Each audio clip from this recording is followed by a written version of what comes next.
Good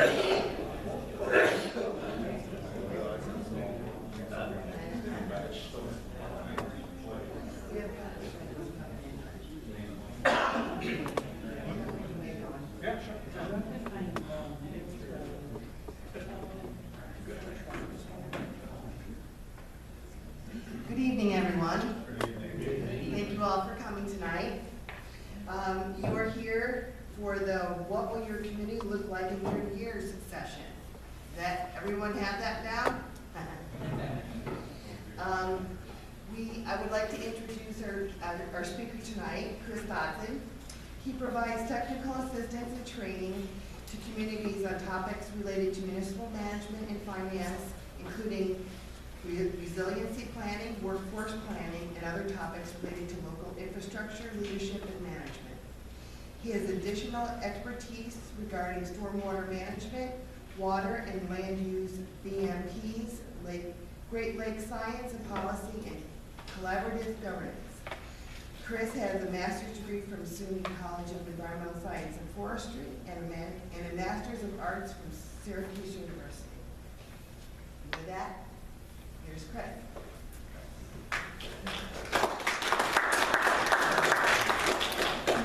Good evening. All the clapping wasn't necessary, but thank you anyway. I'm glad I could join you tonight. I know a few of you in the room, and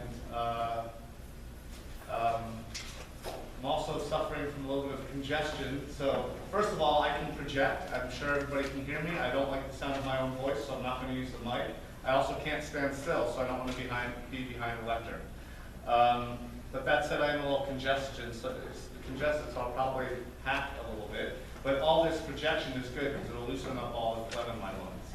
Sorry, gross, but still, good for me. All right, so what I really want to talk about tonight is, looking at the vitality of your community. You know, and I posed this question, like, what's your community going to look like in 30 years?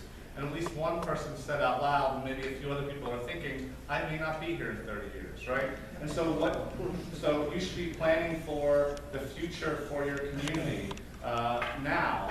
Because as you know, change can happen quickly, but there's that long, slow arc of constant, continual change that all of our communities experience. And so what are the things that your community is grappling with now? What are the great things that are happening in your community? And how can you make those assets stronger moving into the future? That's the vitality of your community. What are the things that your community is struggling with? A lot of communities I work with are rural, small communities that have an aging population, a declining population, aging infrastructure, and often declining income. And so these are financially stressed communities because their tax base essentially is dwindling. And so having these hard, serious conversations about where are we going from here.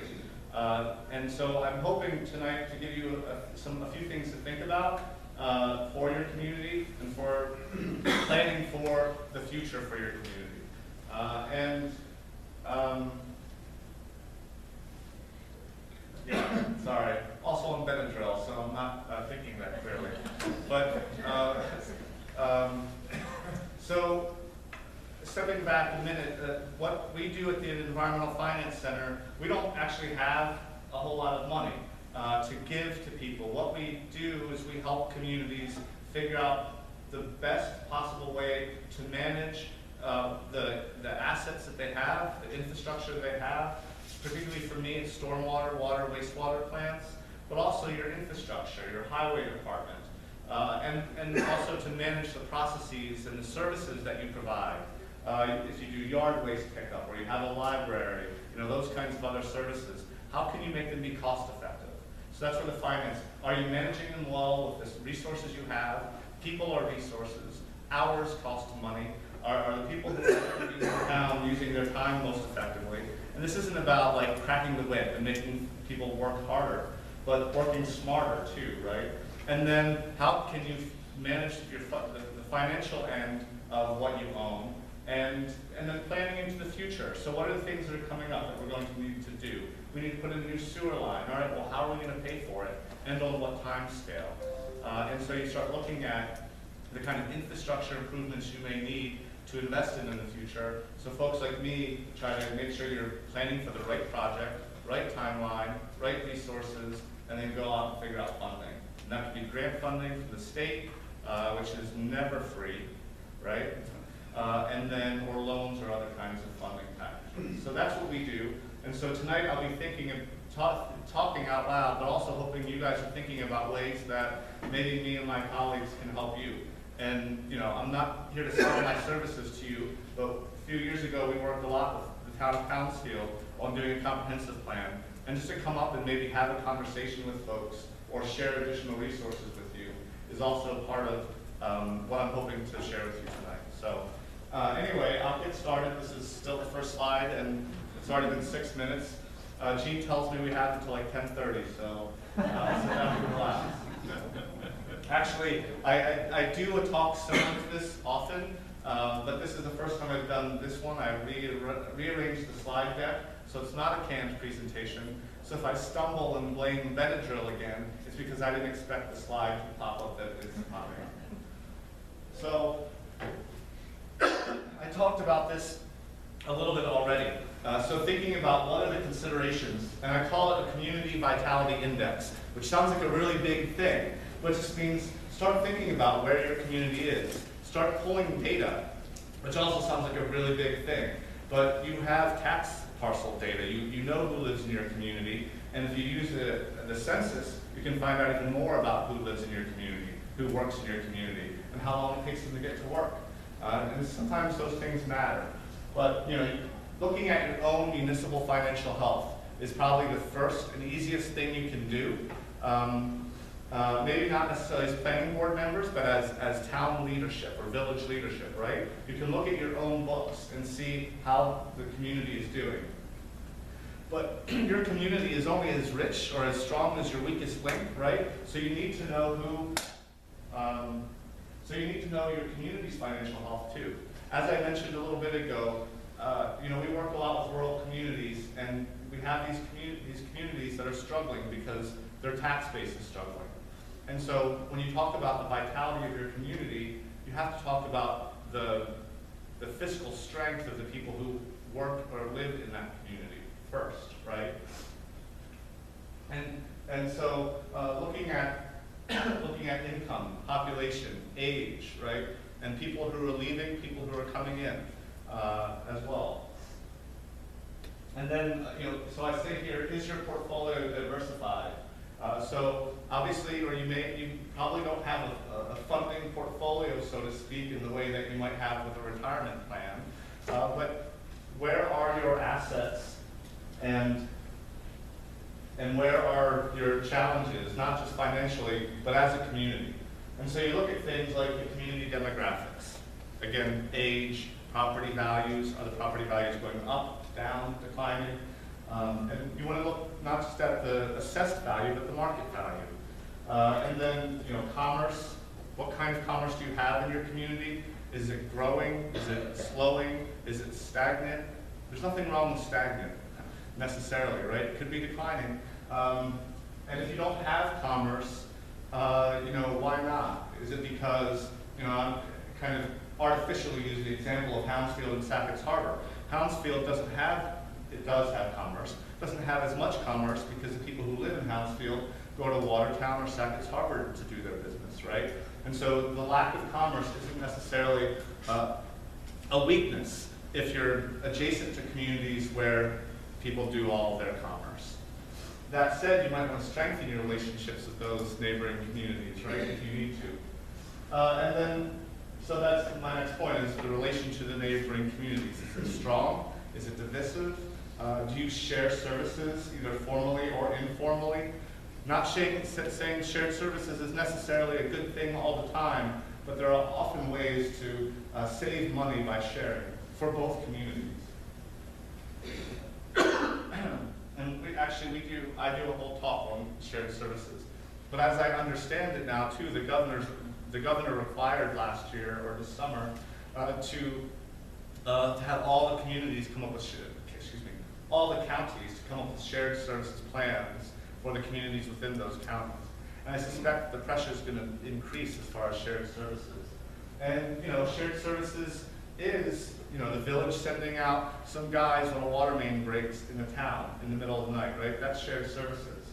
Consolidation is also the next step, and that third rail that no one wants to talk about. A few years ago, the state was talking about consolidation all day long, and then they realized nobody likes to hear that, so they euphemized it by calling it shared services instead, or local government efficiency. But that's not necessarily a jab at the state. It is and it isn't. But also, when I do my work, I'm looking for that efficiency all the time. And usually, consolidation isn't the first stop on that path, right? The town of Seneca Falls and the village of Seneca Falls consolidated several years ago. Everybody's taxes went up.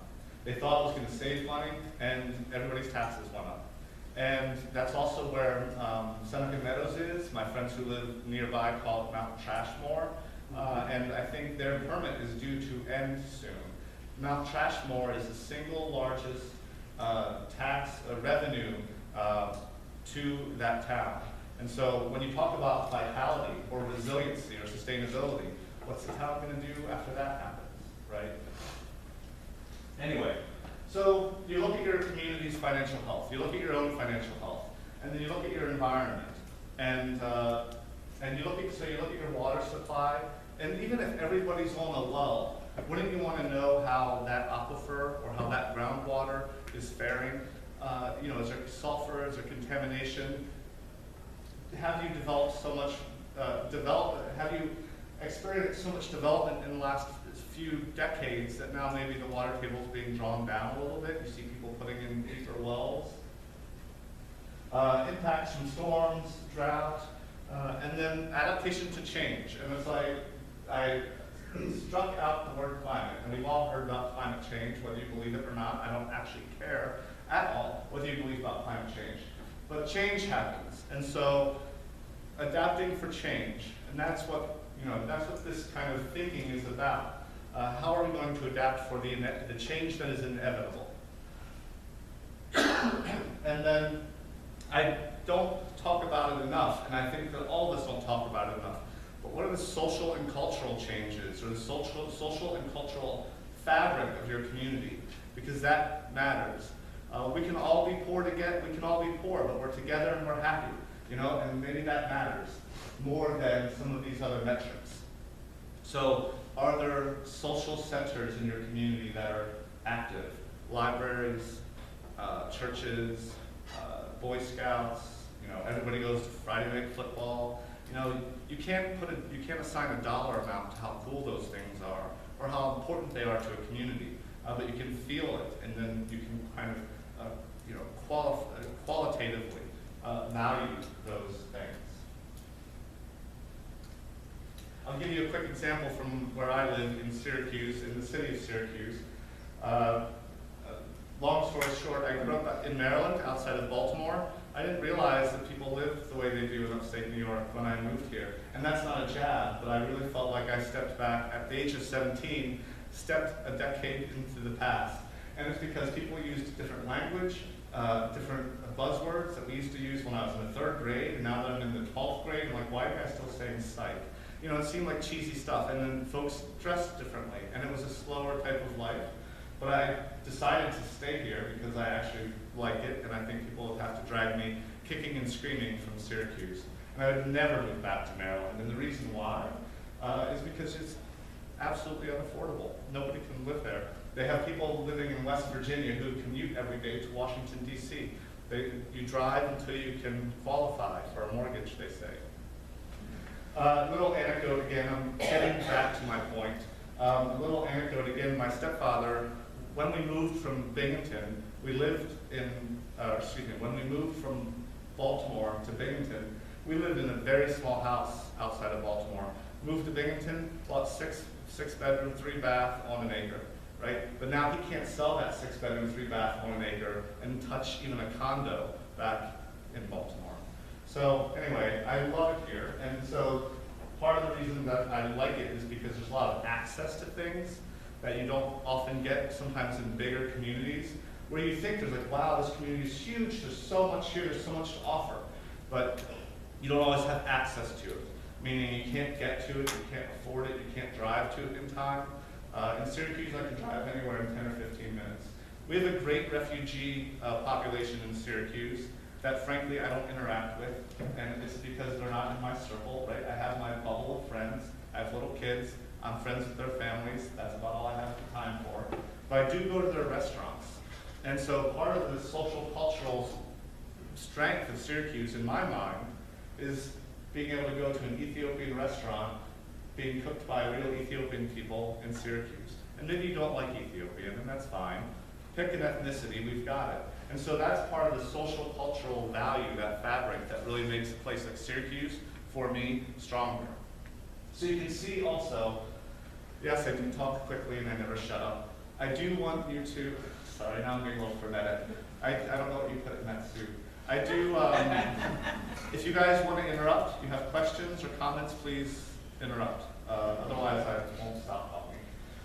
So all of these things, particularly the last one, the social cultural, they could be subjective, right? So I like to be able to access Ethiopian food in Syracuse. That may not be something somebody else shares. But to figure out what people value in your community, I might value the things that in our community that are important to my kids. Maybe people who haven't had kids at home in 3 or 4 decades, it's not as valuable to them anymore. Doesn't mean we can't have both, but you want to know who values what in your community and how does it impact, again, that vibrancy, that vitality to your community. The reason people want to be there, right? So this is kind of very qualitative stuff to be thinking about, a little esoteric, but when you start planning for it, then it becomes kind of very real and physical. Any questions, any comments? All right, so, excuse me. So a few questions that actually I'd like you to think about, and if anyone volunteers sharing what they think of them. So what makes or would make your community vibrant? So what are the things in your community that are already kind of cool that make your community vibrant? You know, full of life and energy and economic energy even maybe, right? But social cool stuff too. What does community vitality look like to you? So the difference of these two words, I was an English major, unfortunately, in undergrad, you know, vibrant is like full of life, energetic, right? Like things are going well and it's fun. Vitality is like, you know, it can be vibrant, but the vitality is like, we're hitting the nail on the head, like things are happening, the books are balanced, people aren't being foreclosed on, the social fabric's strong, the economic stuff is going okay, we don't have any huge environmental hazards that we have to deal with every year. And then the question of what do you think you need to be resilient or sustainable in the future? So that's essentially that same, what's your community going to look like in 30 years question. That's the other thing that I like about upstate New York that I do not like about Maryland, is that it will look pretty much the same 30 years from now. Some people think that's a bad thing. I went back to Maryland, I couldn't identify the area around my neighborhood. My neighborhood was still there, my house was still there. They built a highway where there used to be a park. They put a casino where there used to be green space. Like, I couldn't make my way around because they essentially erased everything and rebuilt it to be something completely different. To me, it was just like mind-boggling, right? I'll go back to Binghamton, my family's still there. I'm like, yeah, that corner's still there. That building's still there. These things are still there. Maybe there's a new Pizza Hut, but everything else around is the same. Anyway, so I pose a question to you. What are the cool things about your community?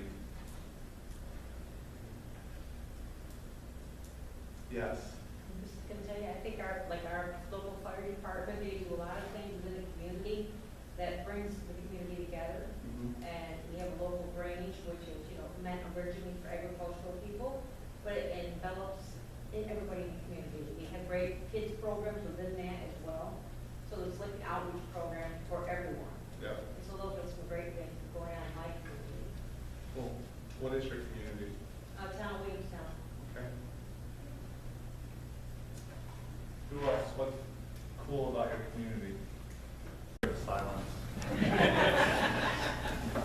But while you're thinking about a really good answer, the one other thing I noticed moving from, and this is in 1994, but when I moved from Baltimore to Binghamton, so self-deprecating you upstate New York people are. Like everyone's like, oh, it sucks around here. In Baltimore, people are like, yeah, this is great. And so I noticed living in Syracuse that if someone says, I love it here, I'm like, you're not from here, are you? Because everybody around Syracuse is like, I hate it here. I'm like, you were born and raised here, weren't you? They're like, yep, and I'm still waiting to get out. So. Something about our community that is very cool is we have an incredibly strong volunteer corps. That's an amazing thing. Having moved around and been in lots of different places. The small town that we live in, a small community, has a good volunteer corps to make the community better. So if you didn't hear in the back, a good core of volunteers to keep the community vibrant. Yes. Our library. Yeah. I'm partial on the board. It's fair. Any community struggling with finding people to appoint or elect to any board positions, whether within the municipality or with a civic organization? It seems like that's Universal. I'm stuck on one board that I can't get off because I can't find anybody to replace me. And if I quit, then they won't make quorum. Oh, I'm sorry, I supposed to be over here for the camera. All right, anyway.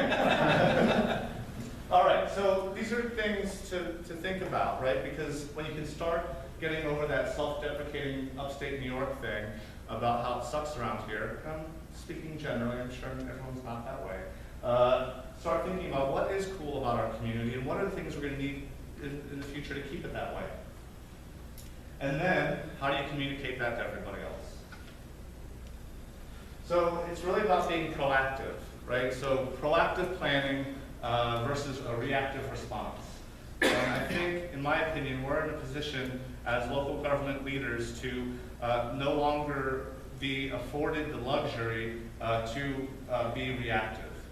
Because we're always going to have to react. Natural disasters happen, emergencies happen, water main breaks happen, right? We have to react to those disasters. But we become less and less resilient as a community when we're always just reacting.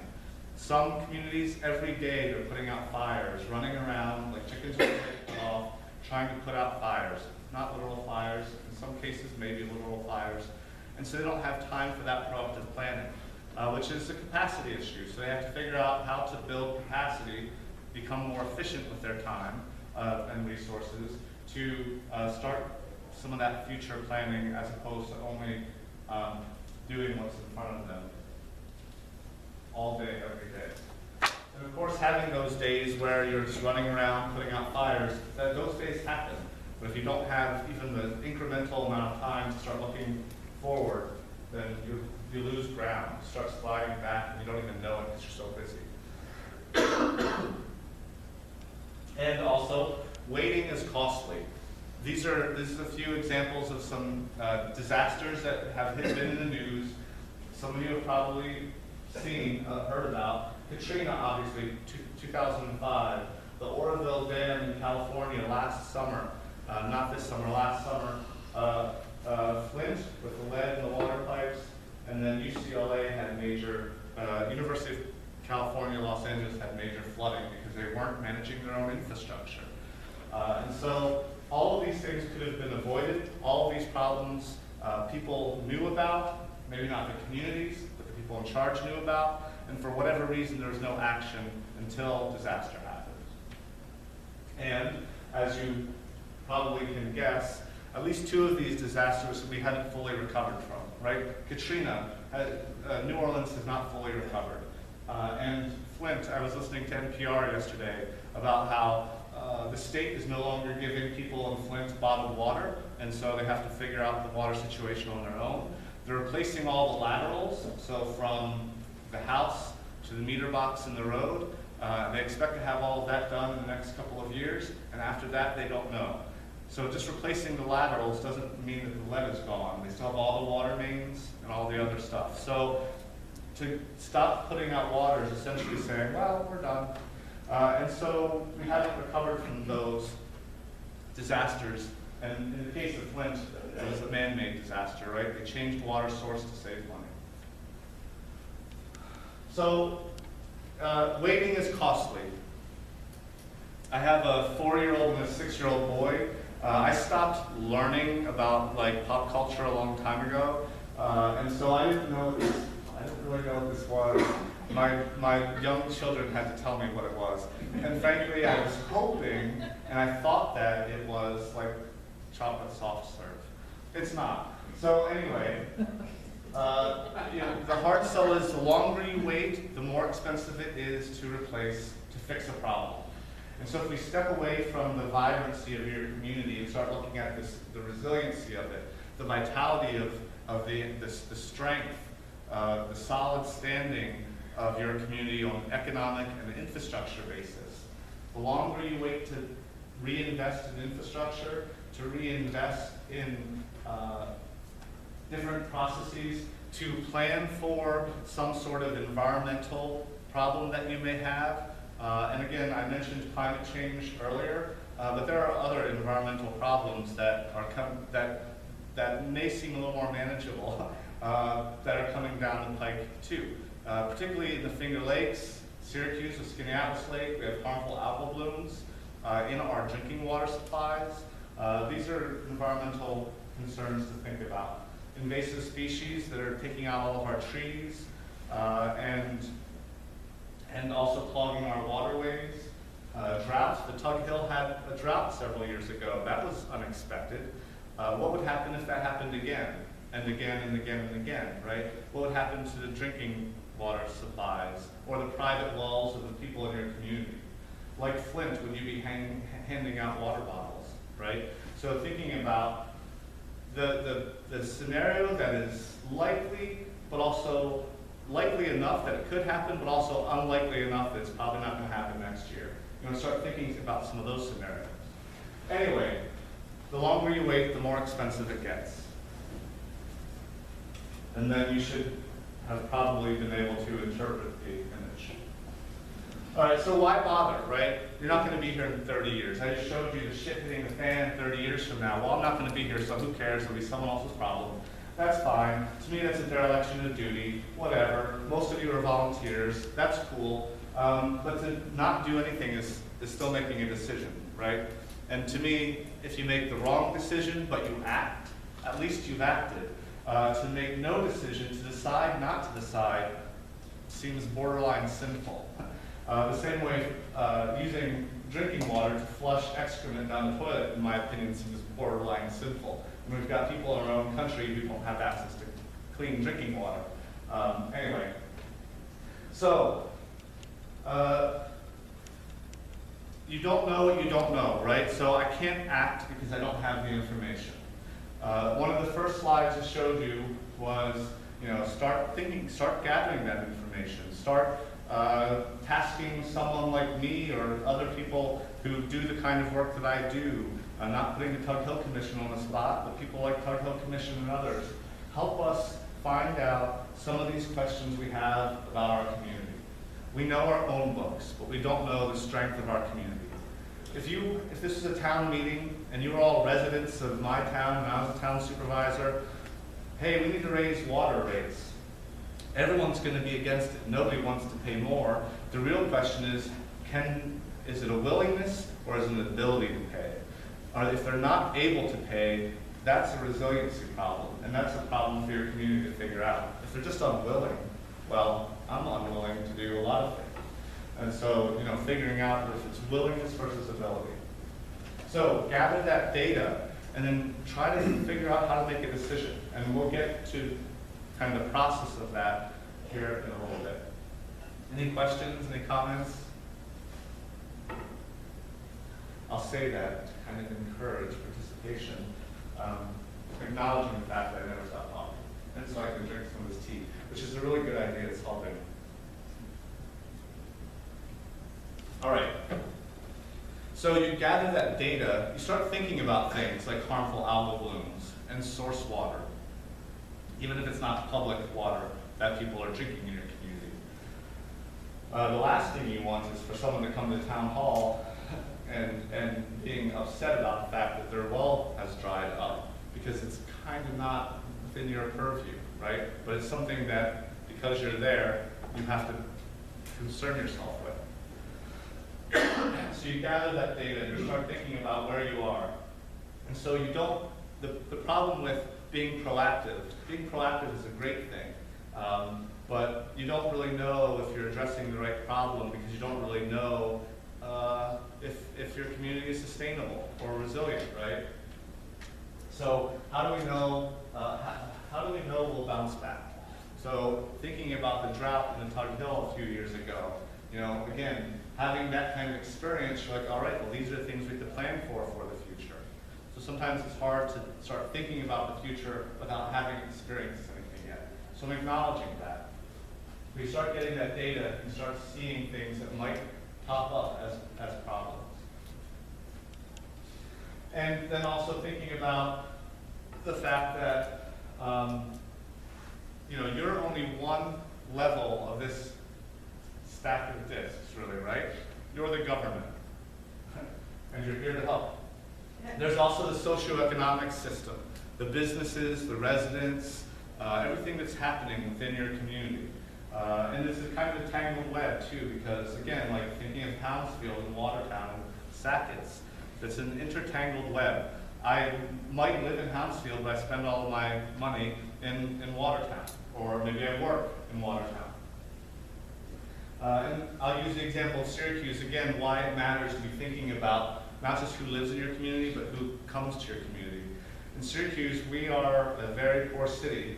If we don't turn things around in 3 years, we're going to be under a financial, what do you call it? Financial board where the state takes over and they make terrible decisions.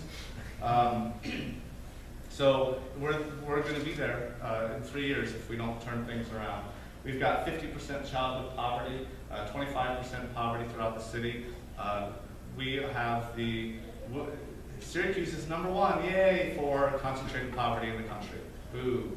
Not a good thing to be #1 for. And so the reason I've mentioned this is because we know the people in our community and what they have an ability to pay for. And we also know the people who use our community every day. There are something like 90,000 commuters who come in and out of the city every day. They flush the toilets, they drink the water, they use the roads, they use the parking lots, and not a dollar of taxpayer money do they contribute to the city. And I'm not suggesting that they have to, but you start to look at the flow of money, right? Of course, the people they work for, not all of them, some of the people they work for pay taxes on the business that those people work in. But then the two largest employers, SUNY Upstate and Syracuse University, neither of which pay taxes. So we have, between those two, we have got 14,000 people who come in and out of the city every day. They use the services and nobody pays for them. Except for the water, right, because that's a rate and they do, the hospital and the university do pay the water fee. But all of the other infrastructure. And so, anyway, it's not just the people who live there, it's also the people who come in and out. And you want to look at that too, because that has an impact on the integrity of the structural system, of your infrastructure. People are using it and not paying for it. It's not their fault, it's the way it's been set up. All right, and then of course the ecological system that we're all living on top of. And looking at how it supports us and how we support it. So this seems a little complex and maybe overly so, but all these things interact with each other. All of them impact one another. Having a super cold winter, like we had a few Februarys ago, will impact your infrastructure, right? You'll have roads heaving, right? Freeze and thaw. In Syracuse, we had 400 water main breaks in 1 month in February of 2015, 2016. You guys had it up here too, I'm sure, where it was like 0 degrees for a month straight. So you look at all of these different layers of our community. And then you start also thinking about all the other things that impact our community vitality. What things we have witnessed in the past, in the future, and then thinking about how to plan for those same things in the future. Not all these images are just for me to be able to talk about. They obviously don't all impact you. Like you don't have to worry about the oil spill in the East Bay outside of San Francisco.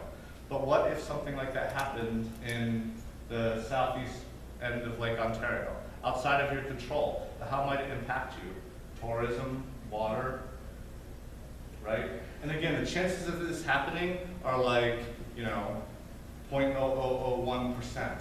And maybe it's not oil, maybe it's something else. But what if something happens, some event like that that's outside of your control, but totally impacts you?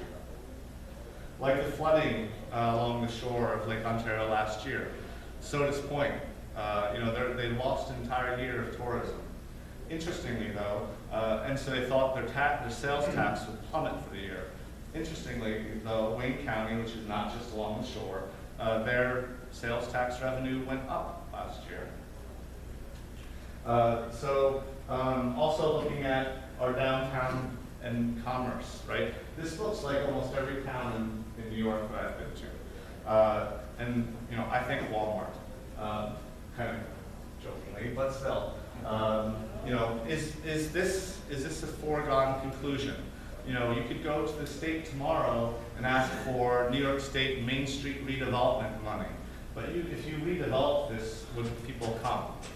And the cynic in me might say no, but if you're also optimistic, you might say, yeah, if we do it right, people will come back. But then when you think kind of at a global scale, the downtown in your village in Jefferson County or upstate New York isn't just being impacted by Walmart or all that development out by Watertown, all those kind of strip big box store areas. Amazon, right? Like people who are younger than me don't even shop in stores anymore. They buy everything and it shows up in a box in the afternoon. I started this new thing called Stitch Fix just because I can never find time to go to the store to buy myself new clothes. And it's kind of cheesy, but it's also fun. Like every 2 months I get a box of clothes on my fun stoop. And if I don't like them, I send them back. But anyway, when on campus at SU, they set up huge roll-off containers outside of the dorms for the first week of class. Because all those students, instead of going to Bed Bath & Beyond and Target and Walmart like I used to do, they're ordering everything off of Amazon, having it delivered to the dorm. And so the roll-off is for cardboard. So they throw all their cardboard boxes into the roll-off. So I mentioned that, and you see malls closing. If you look at a national level, malls are closing. Destiny USA is the only mall still open in Syracuse. And frankly, Destiny USA is the reason all the other malls closed. We don't have a Sears anywhere in central New York anymore, which I think is kind of sad because Sears has been around longer than I have. Point being, you could plan to get that redevelopment money for your Main Street, and a few places will go in, it'll look cool, but because of the changing way that we buy stuff, it may still end up failing. And it'll be outside of your control. It'll be Amazon. Harmful algal blooms, again, thinking about water, trying not to be redundant here, but where are we going with this, right? The state is actually moving pretty quickly, which in my mind, government, maybe local government can move a little fast. State government doesn't move very fast. Federal government moves very slow. The state's moving very quickly, so I think they're scared, right? And so they're trying to figure this out, and if they're scared, then I'm scared. I'm also scared because we've had 2 harmful algal blooms in my drinking water source. But thinking about the water sources that we use, and not just for drinking, but for recreation, you can't go in this either. Onondaga Lake, which was once the most polluted lake in the country, is now swimmable. And Oneida Lake, Oneida Shores, closes down dozens, and the beach closes down dozens of times a year. And so looking at that, again, what's the impact on Verona Beach and all these communities around Oneida that are losing the tourism? And it's not, you can't necessarily quantify it, but if I drive up to Oneida Shores with my kids, I'll buy them ice cream, I'll buy a tank of gas, and that's my money spent in that community that's not being spent dozens of times a year with each. To put it in comparison, this is the water stress in the west. This is the water stress in the east.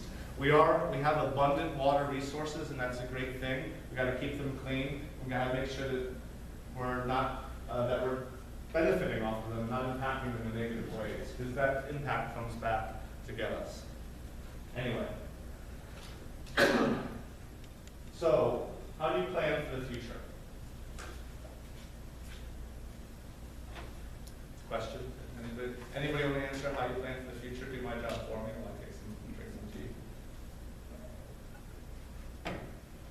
So there's a few things you guys should be doing, and I'm sure you're doing a lot of them already. So up at the top, these are the easy wins. These are things you can do if you haven't done already. Doing comprehensive plans, zoning and codes, asset management planning, which we'll talk about in a minute, capital improvement planning, land use planning.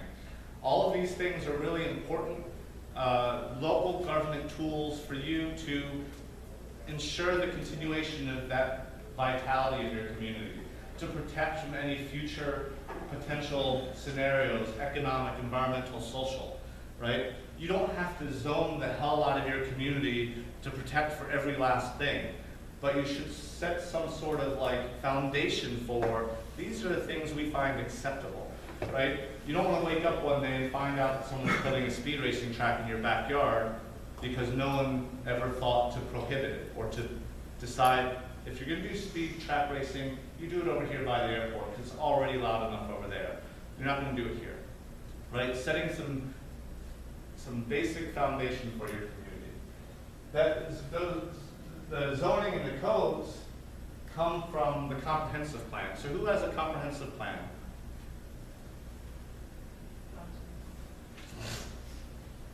So I would hope that more of you would have a comprehensive plan sooner rather than later. And the reason why is not because I think comprehensive plans are great and it's my job and it's what I do all day long. It's because the state's actually kind of quasi-requiring them now. So if you go to the state and ask for money, one of the questions that they ask in the consolidated funding application is, does your community have a comprehensive plan? You hit no, you lose points. And then so if you hit yes, the next question is, how does this project align with your comprehensive plan? And then you get to answer that, right? So if you don't have a comprehensive plan, you're putting yourself in a little bit of a bind as far as getting state funding. Now, if any of you, and I do a whole talk on comprehensive planning, and we help communities with comprehensive planning. Lots of people help communities with comprehensive planning. So it sounds kind of ironic, but you can also apply to the state through the CFA to get money to do a comprehensive plan. So when you write the CFA, do you have a comprehensive plan? No. Well, that's why we're applying, because we want one.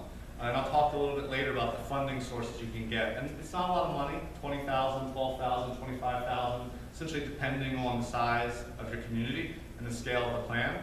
But you can get some grant money to do comprehensive planning. Frankly, I think it's easier just to suck it up and do it out of your own funds, because no money is free. So, all right, comprehensive plan, zoning and codes. Do that zoning and codes update? Yes. Question. Answer. Do villages and townships both need a comp plan, or can they combine them? Either or. So every municipality should have a comprehensive plan. City, town, village, and then, but you can combine them. So if you're a town and a village, you can do like a Sackett's Harbor and the town of Hounsfield joint comprehensive plan. Out near, I can't remember the name of the community. It'll come to me. But south of Buffalo, there's a village that actually did a joint comprehensive plan with the 4 contiguous towns. And everybody was like, this is amazing. The people from the Department of State, Chris Whiteman and all of his guys were like, wow, that's awesome. More people should do that. And some of us were like, yeah, yes. And I think if multiple municipalities do a joint comprehensive planning, then they can go through shared services for additional grant support. That's right. So if you did joint comprehensive plans, it's a good point. Then you can go through the Department of State's local government efficiency program to get money to do the grant, or excuse me, the plan. So, comprehensive plan, from there, zoning and codes, right? Button it up, good to go. I want to talk a little bit about asset management planning. Who's done any asset management planning on the basis of infrastructure? Yeah, on what kind of infrastructure? Water. Yeah. So you've got an asset. Water and sewage. So you got, oh, cool. So what is your community? And Village of Adams. Who? Village of Adams. So essentially an asset management plan is creating an inventory, looking at particular infrastructure, essentially water, wastewater, highway. You could also look at all your structures, but most communities don't have enough buildings or structures. It's not a bad idea, but you know, if you only got 2 or 3 buildings, it could be much scaled back. So asset management planning, essentially you inventory everything that you have. And you might say you might set a level, a floor for the value of the asset. So for water and wastewater, you may say, we're going to inventory anything that costs more than $500, $1,000, $5,000, depending on the scale of the infrastructure. And if something that's $500 breaks, you can replace it tomorrow. You don't need to worry about the money. So you create an inventory, and then you assess it for its condition. How old is it? What's the wear and tear? How beat up is it? You know, is it serviceable? Is it brand new? Is it working? Et cetera, et cetera. And then you look at the condition and the criticality. And so criticality for an asset, and it could be a pump or a valve, right? The criticality of the asset is essentially, I like to ask to answer the question, how much would it suck if that asset failed? So if a pump went out, would 1 home be impacted? Would a dozen homes be impacted? Do you have a replacement that you can put into place quickly? And so it doesn't matter. If it breaks, you can replace it quickly. So that's how you measure criticality. If we had a pump fail and you lost half the service or service to half the community, that's almost catastrophic, right? And you don't have anything to replace it. And this is where the shared services come in.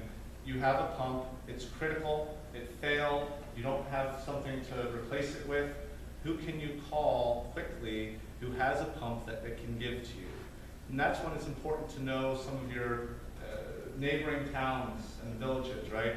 Can you call 2 towns over and, hey, Joe, I know my pump just failed, I know you have one, can you bring it over? We'll work about the details of, you know, buying a new one or whatever later, but I've got half my town without water.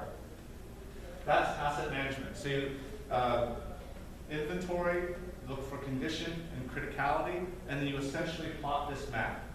And so you look at, so again, the pump fails, the pump's in really bad condition, and it's really critical. If it fails, you lose half the town. That is catastrophic. That's up here, high, right? Because the probability of failure is high, and it'd be catastrophic if it did. The pump is new, right? If the pump is new, you just bought it, but it's still just as critical, and it's down here improbable. So it would suck if it failed, but it's new, so it probably won't.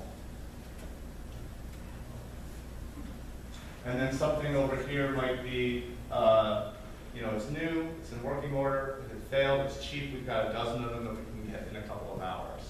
So that's asset management planning. I also teach workforce planning or workforce planning. You know, retention, recruitment, succession planning, things like that. I use the same chart, right? And so when we look at like particularly water and wastewater operators who have to be certified, and as a community, if you don't have a certified operator and the DEC finds out about it, you get fined thousands of dollars a day, which is more expensive than paying an operator. And so how much would it suck if old Joe retired, right? Old Joe knows everything, and he's 80. So the chances of Joe retiring is high, and he knows everything, and we don't have a replacement for him. So that would be really bad, right? Chris. What happens if Chris quits tomorrow? Whatever, well, let's replace him, right? And so, you know, so again, asset management planning, but I also do this with succession planning, and you guys can maybe think about that too. And the different hats that you're wearing. So once you plot this map with your assets, then you go up to the capital improvement planning, right? And you have to take that to the board, right? And you have to vote on it every year. And it's not a commitment to fund to buy it, it's just a commitment to say, this is a good plan, right? So you look at all these things in the high, and you try to get those in the capital improvement plan in the next 5 years, if you can. A year, if you're really doing well. Some of these are gonna be expensive, maybe, so you could only get maybe one a year.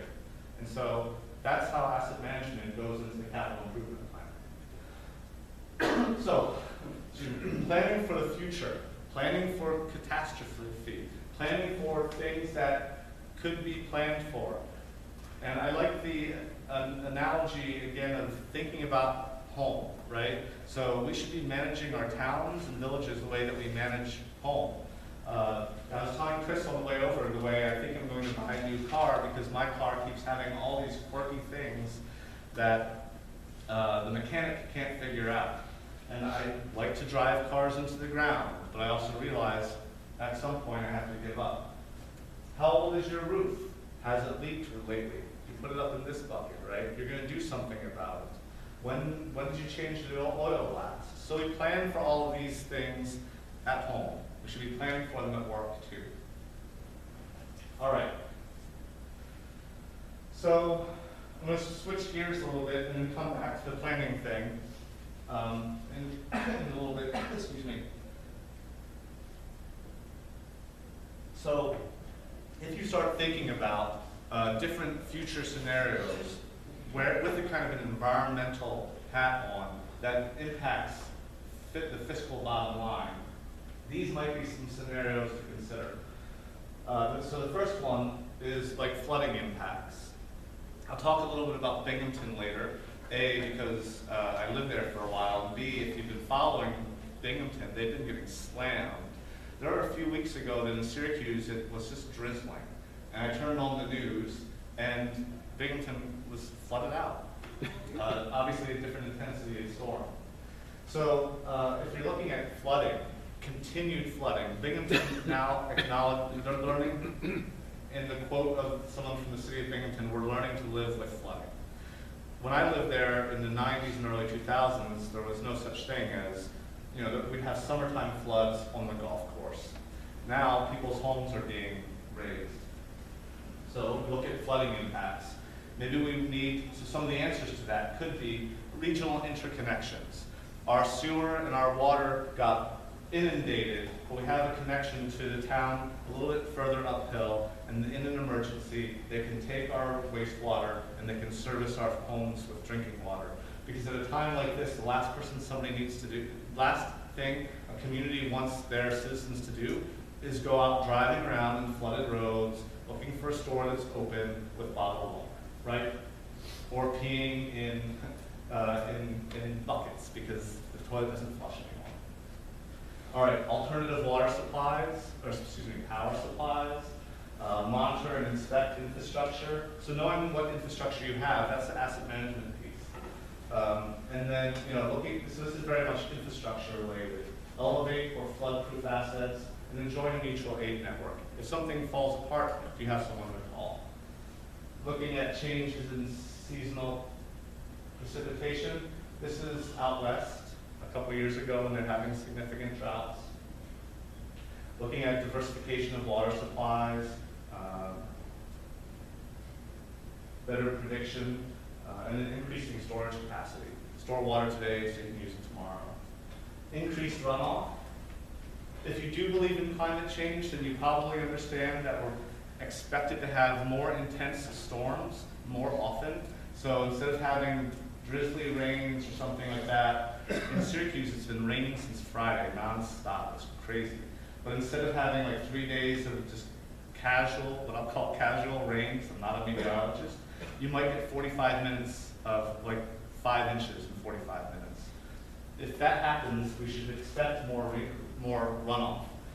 When we have runoff, we have nutrients that enter our water. When we have nutrients that enter the water, we get algal blooms. So we might want to do something about slowing that runoff, storing the water on the land. And then our aging infrastructure, stressed sewer systems, asset management, increased capacity of wastewater treatment facilities.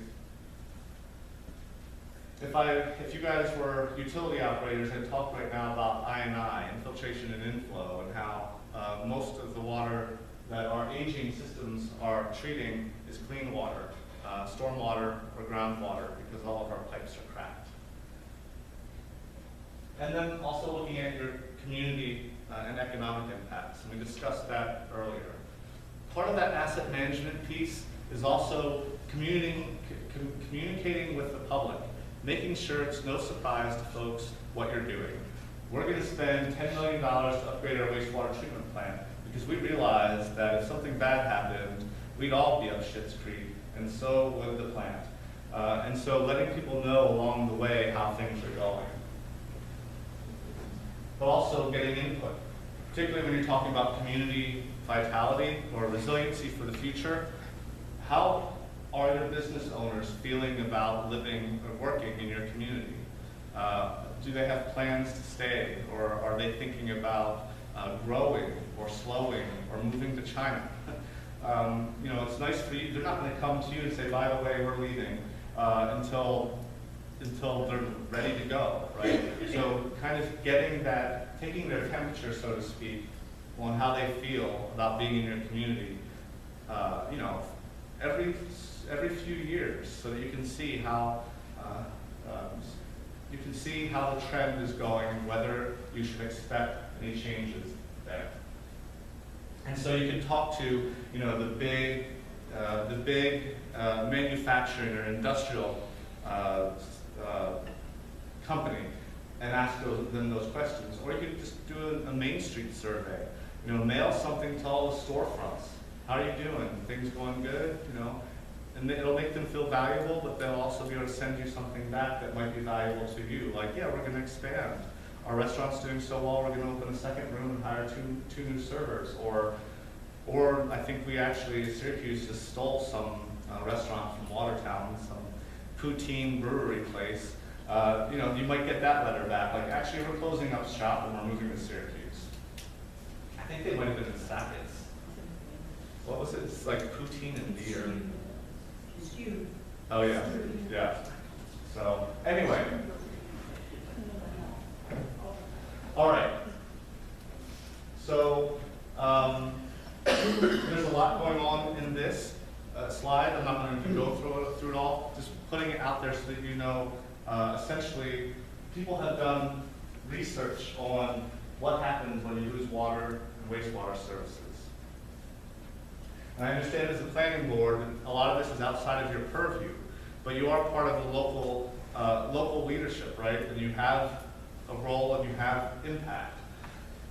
So you can't see this, and I apologize, but I think it's cool because it shows, you know, after 8 hours, what happens in all of these different sectors. After 8 hours without water, what happens in all these sectors of your community. So emergency services. I can't even read some of them.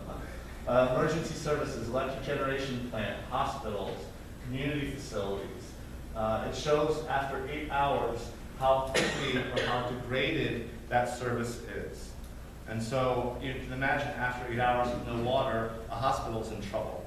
After an hour without water, my daycare facility is calling me, telling me it's illegal for them to keep my kids there any longer because they don't have to have water and have to come and get them. Which sucks because I still have to pay for the stupid daycare tuition, and then I have to take the rest of the day off work or bring the kids to the office, right? And that impacts me. So the daycares, well, they get the day off. They're probably elated. But all the kids who go there are probably also elated because they get to go home. But the parents are cranky, and the parents are the taxpayers, and it's because your service failed. And that's happened to me, the daycare situation. I didn't make that up. Several times. All right, so back to the planning stuff.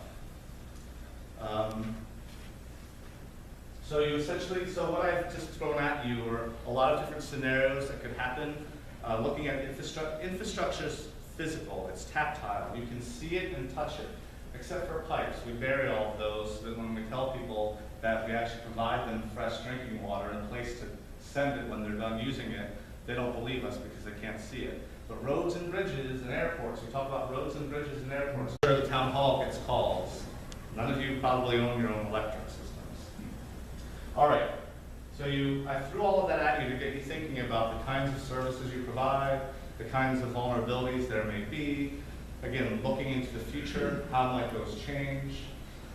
You can't control a business's interest in staying on Main Street in your town, particularly in the day of Amazon, but you can at least try to foster a space that will attract them to stay or encourage new investment.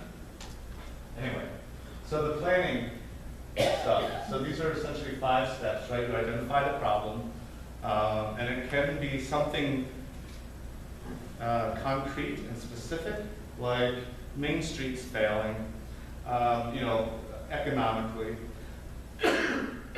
Or it could be something big and scary and potentially intractable.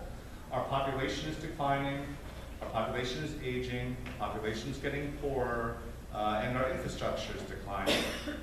And so that's a pretty big problem. And so then you look at the vulnerabilities. All right, well, so what? Well, everybody in our community is 50 or older, essentially. In 30 years, they're all going to be gone unless somebody starts moving back. So you start looking at the vulnerabilities of, what's the vulnerability of Main Street shutting down? Well, people start leaving. You lose tax money. All right, and then you investigate the different options. So what can we do about that problem? So in the case of a community where it's aging and everyone's getting older and poorer and the infrastructure is getting older and is working a little less as well, so what are your options? What would you do if you were in that situation? It sounds intractable and scary, but there are always options. And particularly for people like you in this room who may or may not be here in 30 years, all of your investment in time and money and tax dollars and everything else in this community, you probably want to make sure that you've created a plan for it to live longer than you do. So what do you do in that situation? What are some options? Don't overthink it. Yes? I would just say we have to invest in some programs to entice people to say whether to a younger generation of your community to offer things for them. That's what it looks like to me. Develop amenities that attract younger people. I was an English major communications person. I always think about marketing, like creating an ad campaign. Come live in Sackett's with a picture of like a young family. See, I just sketched it out for you. Invest in infrastructure that's cheaper in the future. Invest in infrastructure that's cheaper in the future. Are you thinking of something specific? Upgrading sewer, upgrading light systems. Right. So particularly with water and wastewater, right, the largest expense is energy. It's like 30% of the O&M is energy. If you can make the energy cheaper, then you're saving money. Is there still funding available for solar projects? There is still funding available for solar projects, municipal solar, yeah.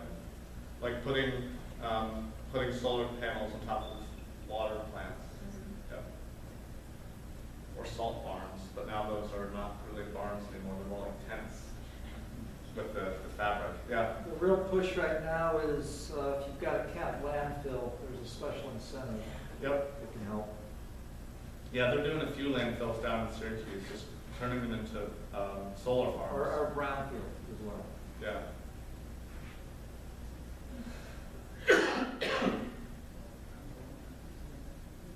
So there's no wrong answer here to investigating options, because right now you're just putting things on the board for potentially looking at potential future realities.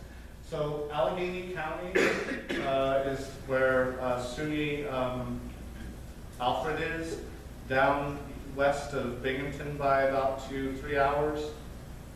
The planning department there decided to invest in broadband. Everybody in Allegheny County, as you can imagine, it's super rural. I think there's something like 50,000 people who live in the entire county. Most of them live in or nearby Alfred because of the college and the other amenities there. So everybody was using satellite, and satellite's not the best. And it's hard for people without internet to really interface with things they need to do sometimes. Particularly younger generations. I was kind of laughing to myself when Chris said she was writing a check. I wrote my last check like 2 months ago, and I have not reordered new ones, and I'm okay. And people younger than me, I'm 42, you know, I'm certainly not old, but there are people in my office that are like 22, and they make me feel old. So they get their check, I do direct deposit, I don't know why they still get checks. They get their paycheck, and they put it on their desk, and they take a picture of it. Like, what did you just do? They're like, I deposited my paycheck. You know? I was like, okay, I still go to the, no wonder no one else is at the bank when I'm there. Makes banking easy though, doesn't it? It does. So back to Allegheny County, the point is, they wanted to help essentially the rural poor people who are living there have better access to the internet, even though most of those people don't do the internet. But they also turned that around, once they did broadband across the entire county, they turned it around and marketed it to young people. Allegheny County is kind of cool. If you're someone who can telecommute, work from home, and all you need is strong internet connection, and you like living in the middle of the woods by yourself with your dog and your wife, Allegheny County is the place for you. So that's what they're trying to do, right? They recognize they need to make investments that attract the future, while also trying to support the people who live there now.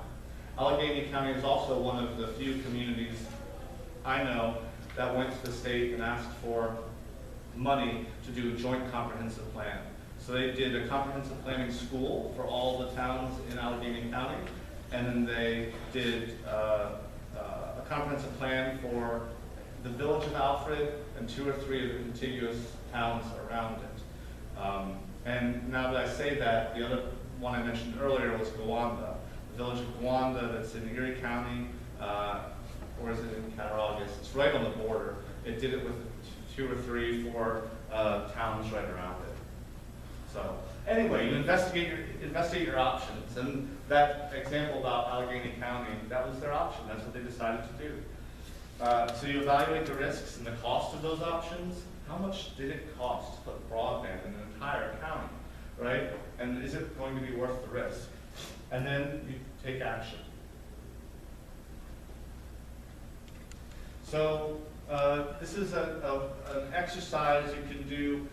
It's called a vulnerability assessment or a future vulnerability assessment. This is great to do with yourself. You know, at a planning board meeting, if you don't have much going on the agenda, I kind of joke, but also if you're already meeting, make use of the time. You could spend an hour doing this, or you could spend more. You can also do this with your community. In a library, invite people in, invite someone like me to come in to, you know, be the third party that can get thrown under the bus when somebody forgets the markers. Excuse me. But essentially what you do along the top is you come up with future scenarios that might make your community vulnerable. Such as, 5 years of contiguous drought. That might mean water wells dry up. It might mean the school is serving their lunch on paper plates again because they didn't want to run the dishwasher. Or, so this is in Hudson Valley last year. So Hudson, you might not be able to read it, Valley entering 5th year of major flooding. Hudson Valley entering 5th year of major flooding. The Hudson Valley is doing great things with community resiliency because they've been hit 3 times by hurricanes in the last 10 years. You also see, because it's Hudson Valley, what's on their mind? Indian Point meltdown. But we're not that far from nuke plants here, right? In Syracuse, I could say, the Oswego nuclear plants meltdown, right? That's going to impact me. I'm only 40 miles away. So what you do, let me get to the next slide. So what you do is you put those scenarios across the top. fifth summer of drought, and you make them up based on what you think matters for your community. If you were in Oswego County, and I forget the name of the town where the Fitzgerald nuke plant is, that threatens to close down, and the town and the Mexico school district realized that they would have been essentially sunk without that tax revenue, and the state came in and bailed out the nuke plant. In my mind, for the benefit of the community, and it was probably the right choice, you could put that up there. What if the major employer closes? Or the major water user? If you own a water, if you have a water district and you have a food processing facility that is 40% of your water usage. If that goes away, it's also 40% of your revenue, give or take. You still have to give everybody else water, but you have to do it now to either raise their rates by that amount or figure out another way. And all this time, you've been raiding the water fund to cover the general fund, so you're not really in a good position to balance the books. All right, so other things you can put: fifth winter with no snow. You guys, a lot of upstate New Yorkers hate snow. I kind of like it. It makes me feel like, it's always weird when I'm watching like a TV show that's set in Southern California, like NCIS Los Angeles or something, and it's Christmas with palm trees and no snow. It doesn't feel right. But fifth winter with no snow, what does that mean for your community? Do you have a ski hill? Do you got people who go on the trails? Or maybe you're an agricultural community and some of those invasive pests don't really die out this year, and they get stronger next year. And 5 years of no snow, they get stronger and stronger without the cold. And then year 6, they start to devastate. Those stink bugs are back. And in Maryland, they're destroying their apples. And as the stink bugs make their way further north, they're going to impact our pit fruit and apples too. We do a lot of pit fruit and apples here in upstate New York, as some of you may know. So maybe that's it, right? Anyway, you get the point. I'm over talking it. I apologize. So, So then you come up with some scenarios. I think 4 is good, but it also depends on you. Maybe you just want 2. Maybe there's one that you think is pretty probable, and you just focus on that, because that's the one that you all kind of, it's the elephant in the room. And then down the side, you look at built environment, utilities, communication, transportation, natural environment, social environment, economy. I kind of defined these for you already earlier in the talk. No, you don't own all of them, but you are impacted by them. So the built environment. We know what the built environment is, right?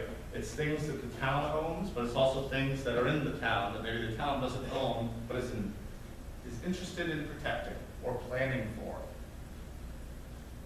And so at this point, I have to be there tomorrow.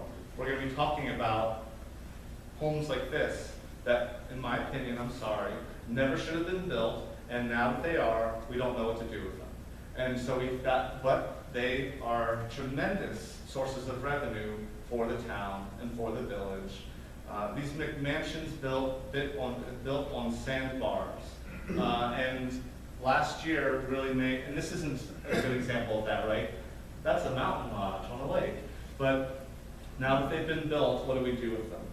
And so it's a pretty difficult conversation to have. I'll let you know how it goes. If they let me leave the room alive. Yeah. At the end of the day, somebody's got to tear the, in my opinion, Lake Ontario, at the end of the day, somebody's got to remove those homes. Otherwise, we're all going to be subsidizing some rich guy's second home, and I'm not interested in doing that. And that's my 2 cents. I'm happy to subsidize the Fitzgerald nuke plant to keep Oswego County's books balanced. I'm not going to subsidize building a seawall around a strip of McMansions because they don't want to move. To me, that's fiscally imprudent. So, we know what the built environment is. We know what utilities are. Which utilities do we have in our towns? Do you have dams? Maybe not major ones, but sometimes they're small dams. Who owns them? Do we know what the condition is of those dams, even if you don't own them? And what would happen if that dam failed? There's probably a lot of dams around, in and around your community. You may or may not know that they exist, and they're probably not major. But you want to know what would happen if they failed, and you want to know who owns them, you want to know if that person planned for failure. And then the utilities that you don't own and the utilities that you do own. Transportation, you'll notice this is funny. That sign went in when our former mayor, Matt Driscoll, was the head of the state DOT. So what kind of transportation infrastructure do we have? And for you guys, the shipping and the life on the water matters for most of you. You know, train, roads, and airports. Natural environment. So what is it about your natural environment that you want to plan for? The Soil and Water Conservation Districts and Cornell Cooperative Extension and others are doing a lot of stuff with natural environment work. So if you haven't engaged with them, or if your community hasn't engaged with them a whole lot, just check out what they're interested in. In Syracuse, in the city proper, in all the developed inner-ring suburbs, it's ticks. And it's because we have deer. And we have deer because no one wants to kill bamboo. We've got more deer living in a square mile on the east side of Syracuse than pretty much anywhere else in the county. So anyway, Cornell Cooperative Extension, Onondaga County was doing these, I forget what they called them, like tick something, where they would teach people how to take a sheet and drag it across the grass to attract the ticks to the sheet. And you wrap up the ticks in the sheet and you get rid of them. So that your kids can play in the yard and your dogs can play in the yard without getting bitten by ticks. So anyway, interesting.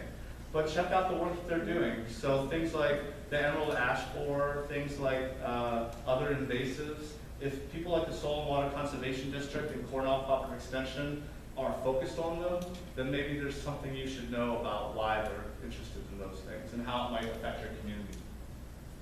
In Onondaga County, they're cutting down 40,000 ash trees in the next several years because of the emerald ash borer. They're trying to be proactive. They're like, we'd rather cut them down than have them fall down. And they're not going out into the middle of the woods and cutting down ash trees. They're cutting down street trees and backyard trees and park trees. 40,000. And replacing them with oaks and maples and tulip trees and things like that. All right, and then the economy. So again, you know, if there was no snow for 5 years, and this is your town, this wouldn't happen, right? If there was a harmful algal bloom or the nutrient levels were so high in this lake, the beach had to be shut down more often than it was open. What does that matter to you? What if it was super hot for 5 years in a row? Why does that matter for cows? Who knows? They don't produce milk? Or they don't produce milk. Yeah. When they're too hot, they don't produce milk. And I learned that like 2 years ago. Not that I should have known that earlier, I'm not a farmer.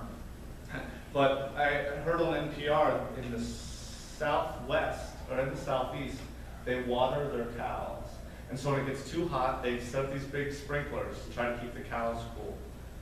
So, 2 things. Going back to that chart, 5 years of extreme heat and drought. Now you've got farmers who are losing revenue because their cows aren't producing, and they're trying to use more water to keep the cows cool so they'll produce. Harmful algal blooms in the Finger Lakes. They'll still look pretty pretty. You can sit there and drink a glass of wine, it'll be fine. Anyway, and now I left off cultural.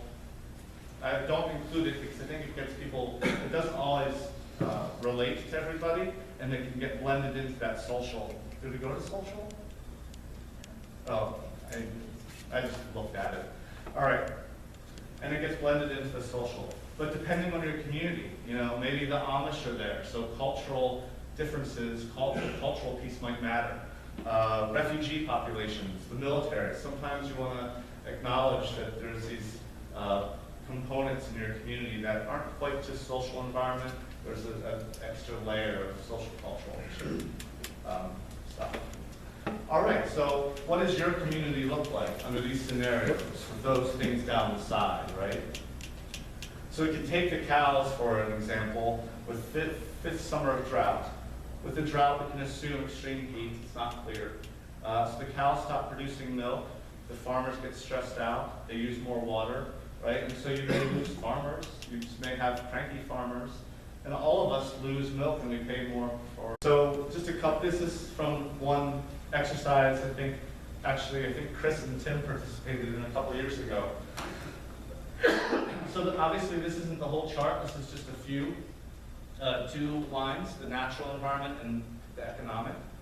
So in a fifth summer of drought, while the lake temperature is up 10 degrees in the trout pool, and that doesn't matter to you as a planning board member unless you're a trout fisherman, but it does say a lot about whether or not you're going to have any fishing that year and whether you're going to benefit from the revenue of those fishermen coming into your community. Fifth winter, no snow, pest infestations due to warmer weather, economic under drought, recreational businesses losing money, sometimes businesses fold and don't come back, ski resorts remain closed, summer tourist seasons last longer. Again, if you believe in climate change, then you've probably heard some of the facts of what they expect. In something like 30 years, they expect there to be only 2 active or financially viable ski resorts in the entire Northeast. Because it won't be the weather that knocks them out, it won't be the climate that knocks them out, it'll be the shortened season, and they just won't be able to afford to stay open.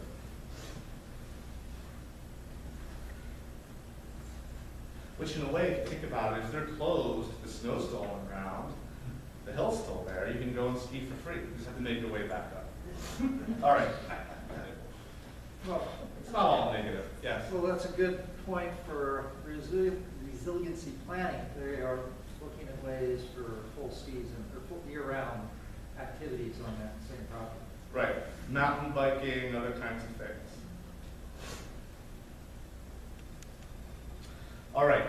So that's the exercise. It's a way to think about things you should be thinking about in the face of certain scenarios. Does that make sense? And again, this is something that me and my colleagues do an awful lot of. I think it's fun, and actually I end up learning things, and it's because you get the right people around the table in the room. And as the picture showed, let me go back a lot. So what you do is you set up this grid, and I actually have, so it takes a long time to write those grids. Don't underestimate how long it takes. But that said, I have some laminated ones I'd be happy to lend anybody if they ever want to use them. So you set up the grid like that, and then you give people Post-it notes, and you have them write their concern. The trout will die, or the cows won't produce, or the tourists won't come. Sometimes they're positive things. We did one in Batavia, New York, a couple of years ago. Oh, it was like record cold, too many ice storms, no one could go out, right? Like just a terrible winter. And so we were thinking, well, the economy would take a dip because people can't go to work and blah, blah, blah, people aren't going out to eat. There are 2 people who put Post-it notes that said birth rate increases. They're stuck at home, it's cold, you've got nothing else to do. So they don't always have to be negative. All right. Oh, yes, so talking about resiliency and climate, putting this in the global context again, mentioning Amazon and its impact on your community, and you don't think about that every day, but these kind of global scale things impact all of us, and there's not much we can do about it. So just talking about some of the experiences around the world, this was Houston last year, right? Some of my colleagues are doing a resiliency training in Houston at the end of this month. This was the Virgin Islands, and then this is the whole thing with the Fitzpatrick nuclear plant earlier this year. This is also Venice, Italy today. In fact, on the way here, I was listening to NPR, and they're talking about how Venice and Florence are particularly stressed out today. because not only do they expect the high tides that they normally get this time of year, but there's also record rainfall in that region that's causing even more flooding. So this is what you would see during high tide in Venice. So if you want to go see Venice, make sure you're looking at the phases of the moon so that you get there when you don't have to walk through water or on scaffolding. But today in Venice, it's even worse. So they have planned for flooding, but now it's more than they expect, and so buildings are being inundated on the first floor. So this is their seawall? Okay, Yeah. Yep, so this is called MOSA or MOSI or something, it's an acronym. They're building, you could Google it, and they have a web page for it and a video that shows how it's being put up. It's kind of cool. I actually first found out about it on Nova a couple of years ago. So they're building 3 of these across the entrances to their lagoon. This is the first one. They're big air bladders, essentially. So when they expect high tide, they raise them up like this, or actually more at an angle like that, to keep the tide out. And then when the tide goes, they drop them back down. What an investment. Yeah. But Venice has been around for a long time, and a lot of people value Venice. So anyway, that's Venice. This is Annapolis, Maryland. I grew up 20 minutes from here. When we left in '94, there were no floods. Now, there's 50 a year, and they're all tidal. They don't have to be wet weather, they're tidal. So on a beautiful sunny day, these stores are all closed because they're flooded, and people are kayaking and floating around in the street. This is the Naval Academy. I toured that, I think, in the 5th grade. Has anyone had any experience with the Naval Academy? I still remember when I was going on a field trip to the Naval Academy in the 5th grade. They said, yeah, we go through all their dorms, and we have a white glove, and we have a black glove. And they take the white glove, and they run along windowsills and dressers, and if they see anything, they have to go and clean their room again.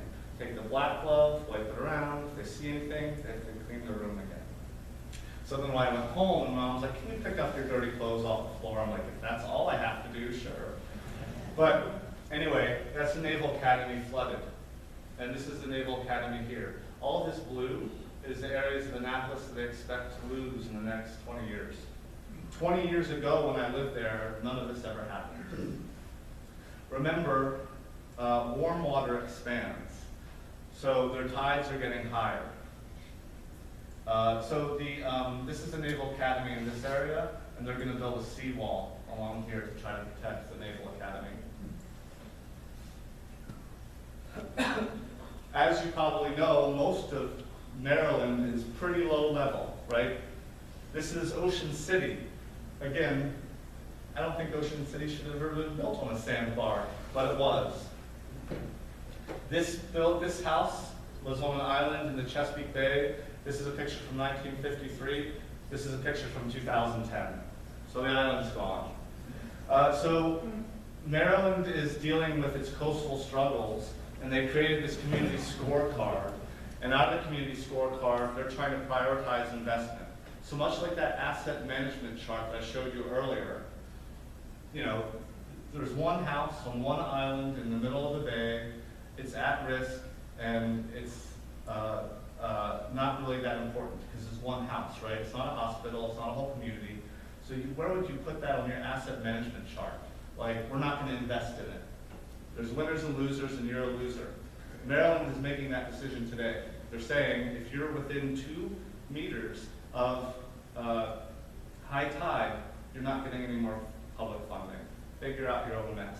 So they're deciding that there are places they're not going to invest as a state because it's a waste of money. Which is why I think the McMansions on Lake Ontario, the state should not invest in. They're going to invest in Ocean City because Ocean City is a revenue generator. They'll probably elevate the whole city. But they're deciding to not disinvest, but stop supporting certain parts of the state. Moving a little closer to home, so this is Binghamton. So I lived outside of Baltimore. I went to school in Fort Meade, actually, if anyone knows of it. And then I moved to Binghamton, and I call Syracuse home, but Binghamton is probably the second home, right? Because I still have family there. We don't have any connections to Baltimore. The history of Binghamton, IBM, really big employer, and it's still there a little bit.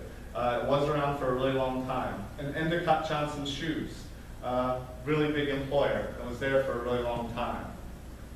Endicott Johnson Shoes is what you would call welfare capitalism, which in a 24-hour news cycle sounds dirty. But really what they did was they built homes and schools and parks and infrastructure, and they were an employer, and they offered jobs. They left. We all now buy cheap shoes from China instead of well-crafted shoes from Binghamton. And all of those amenities are still there, which is great. But now they're also aging, and the tax base is gone, the economy's gone, the employers are gone, and someone's got to pay for all that infrastructure. And then the flooding hits. And so they're already on economic and infrastructure, they're economically and vulnerable, and their infrastructure is getting old and is vulnerable. And so the flooding happens. This is Lourdes Hospital, one of 3 in town. This is the 2011 flood. This is the Susquehanna River. This is why codes matter.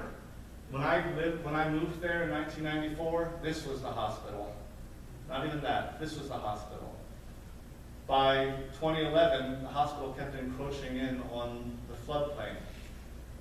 Your CEO, your code enforcement officer, is also your floodplain manager. Someone should have told Lourdes Hospital they couldn't do this. They did, doesn't matter. They built a seawall. Anyone who uses Lourdes Hospital is paying for the seawall, right? But the reason they built that seawall is because in 2005, when the first major flood came to Binghamton, they were closed for 12 days. To have one of your only 3 hospitals closed for 12 days is a significant vulnerability for a community that's also in a stressed time of the flooding. It was $20 million of damage. So unlike the public sector, the private sector can kind of move quickly. In 5 years, they built the flood wall. And so it saved the hospital. But the question could have been asked, and now it's too late, it's Monday morning quarterbacking, and I'm always the Monday morning quarterback. Why do we let them do all this? Do you know if the code enforcement officer did approve it, or perhaps he advised against it, but the looks of the hospital, they probably had a pretty good legal team, and they had their mind made up, and they said, to hell with it, we're going to push that. And that's probably exactly, that sounds like a completely realistic scenario. I don't know the answer, I'm sorry. Anyway, so this is some other flooding from 2011. I'm not trying to do disaster tourism here, but just showing you some of the experiences of communities in our own state. And when the state is focusing on things like this, Binghamton's a relatively decent-sized city. The city's 47,000. The metro area is 150. When they're trying to deal with stuff like this and throwing money at it, and we come clamoring for little pots of money, we're not necessarily going to be a priority anytime soon. So part of resiliency is preparing to take care of yourself, at least for a little while. 2011 again. This is a buyout area, an area near Binghamton. And so, long story short, all of these homes were bought out by the state and the federal government. Hundreds of homes in the Binghamton area have been bought out since 2005, 2011 floods from the state, from the federal government. They created a plan, which is good, but again, if you're thinking about proactive planning, why didn't you have a comprehensive plan before the floods? They wait till after 2 major floods, comprehensive plan. And then the county also created their building resiliency plan after the 2005 flood. And to their credit, they're doing really great stuff, but it's in reaction to what's happened to them. But again, you can also ask yourself the question, like we did earlier today, you don't know what your vulnerabilities are until someone finds them for you. But that hurts. This is MacArthur Elementary School today. It's pretty cool. This was it in 2005. As an undergrad at Binghamton University, I did tutoring program with some third graders in there. It was kind of fun.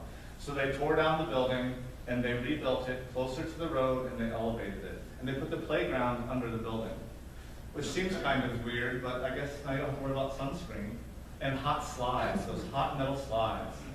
And so the water will just go under the building next time. Their treatment plant failed. I hope you guys weren't kayaking in the southern part of the Susquehanna River anytime this year, because they were discharging raw sewage in the Susquehanna River for about 5 months. There was nothing else they could do with it. You can't store it. You can't tell people to stop flushing. You can't send it back. That would be fun. All right. So they had to demolish, and I'm flying through here a little bit, but this is what they did for flooding. They put sandbags out. They looked at modeling. They looked weather forecast monitoring. So I'm an English major. We learned a lot about rhetoric, but I can call bullshit on that. You just looked at the weather. That's it. That was your preparedness for emergencies. So they didn't really have a strong response for flooding. And they're working on that now. But also, sewage plant rebuild cost projection tripled to $275 million. For a community of essentially, not everybody in Binghamton uses this plant, but for essentially 100,000 people. So who bears that cost? In a community that, has already suffered all of this and was built great and is now in decline for other reasons.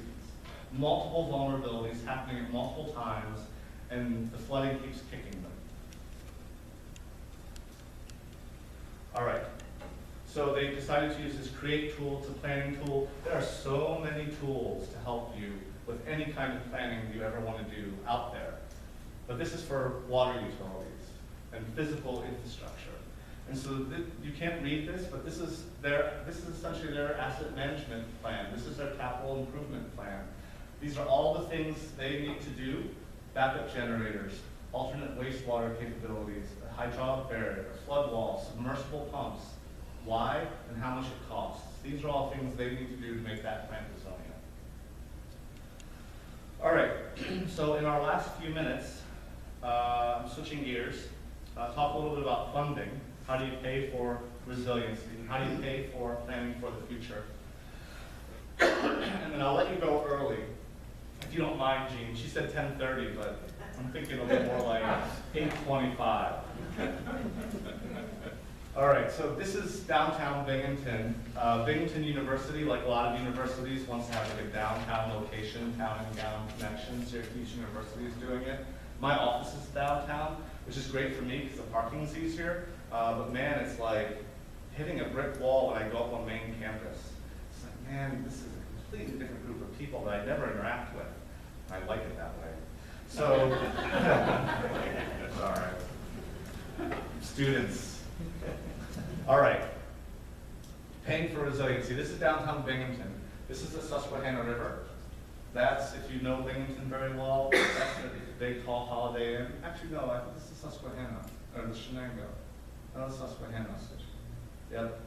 The Susquehanna and the Shenango converge very close. This is SUNY Binghamton building its downtown campus. They didn't, do any weather forecasting. I don't blame them, but why are we building in an area that, in an unresilient way, in a flood-prone area with public dollars? Yes. What was that flood? What did they call it? 100-year flood? Or, do you remember? Second 100-year flood. The second 200-year flood? I don't remember. I think one of them was at 200 and one of them was at 500, but I don't remember which one. Which, so if you talk about 10-year flood, 100-year flood, it doesn't mean it's going to flood once every 100 years like that. It means the chance of it happening in any given year is like, 1 in 100. So throw all those statistics out. But throw all those statistics out because they're based on data from 30, 40, 50 years ago. All right. So, interesting, again, with the whole shit hits the fan thing from earlier, studies have shown that every dollar spent today equals $4 of future damages mitigated. If you read the the international panel, the intergovernmental, the UN's new climate change report came out last Monday. If you didn't read it, that's fine, 700 pages. Listen to the news about it though. They're expecting that we should pretty much pick up our pace, again, if you believe climate change is happening. But they're saying if we started to fix this problem 10 years ago, it would have been cheaper than if we started. It's going to be 3 times more expensive than it was 20 years ago. The longer we wait, the more expensive it gets. So you flip that on its head, doing an investment now for the future will save more money for the future. So you can't necessarily buy resiliency, community vitality, keeping yourself alive, but there are a lot of different things that you can focus on that make you more resilient, more vibrant. You identify what your goal is, what your problem is, right? You really want to focus on Main Street. You really want to focus on your infrastructure. You really want to bring people into your community because you realize your community is not thriving. Well, how do you do that? These are different ways to do that, right? And you can fund all of these things. So if you want to bring people in, you start to find out what amenities they want, like you said. Like Allegheny County did. They put countywide broadband. So now Allegheny County is going to be a bunch of 20-somethings walking around like this. After a while, they should start putting chiropractors in Allegheny County. So all those 20-somethings are going to not be able to stand up straight. All right. Anyway. So infrastructure upgrades, community planning. You can always plan too much, and it means you're not acting enough, but there's never, you never stop, never underestimate the value of planning. Building capacity, so you need more time, more resources, more people. Get more volunteers to help you with some of these things.